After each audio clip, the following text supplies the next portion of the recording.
Hey everyone, I'm here with Ahmed Imam today, and I'm so excited to be able to chat to him one-on-one because Ahmed and I, we've shared the stage quite a bit when it comes to talking about LinkedIn. We're actually just talking about it then, when we've been sort of, I guess, 5 or 6 times now, which is At least, yeah. At least. So it's always been, I've always really enjoyed hearing his insights when it comes to LinkedIn. So Ahmed is the ambassador of Success Resources, which is a global education and events company for entrepreneurs.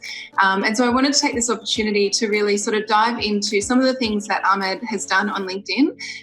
You've amassed a global following now of, I think, of over 500,000 people, which is nothing to sneeze at. So it's great to have you on. Thanks so much for taking the time to chat with me today.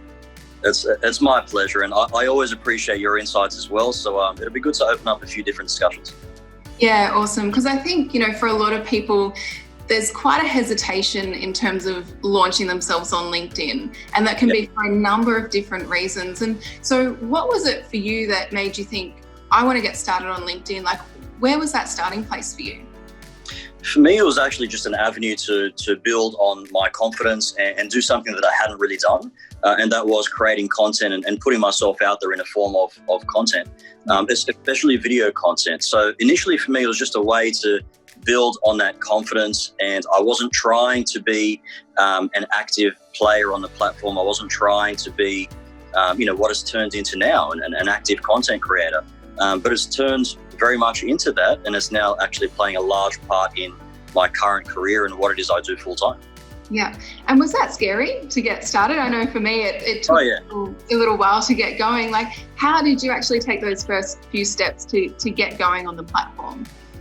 It's absolutely scary. And look, anybody that tells you that it's not, either has a lot of experience with putting a camera in front of their face and just talking to it, or they're just fearless. but it was scary for me. It took me, and we've spoken about this, many times, Amy. It took me an hour to record a 47-second video, and that's because when I started approaching video content, I was very self-conscious.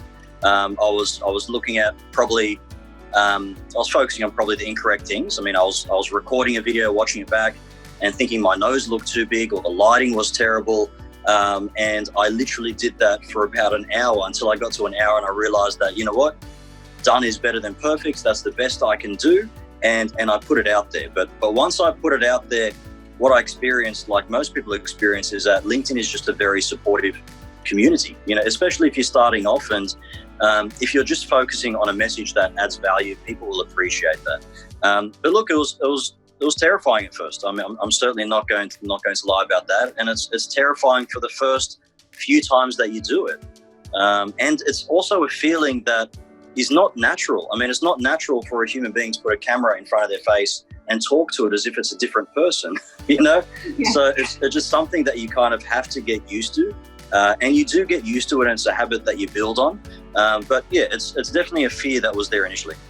Yeah, I remember this similar story, for me as well. I recorded that first video and I actually sat on it for quite a few hours before I had the courage to post it.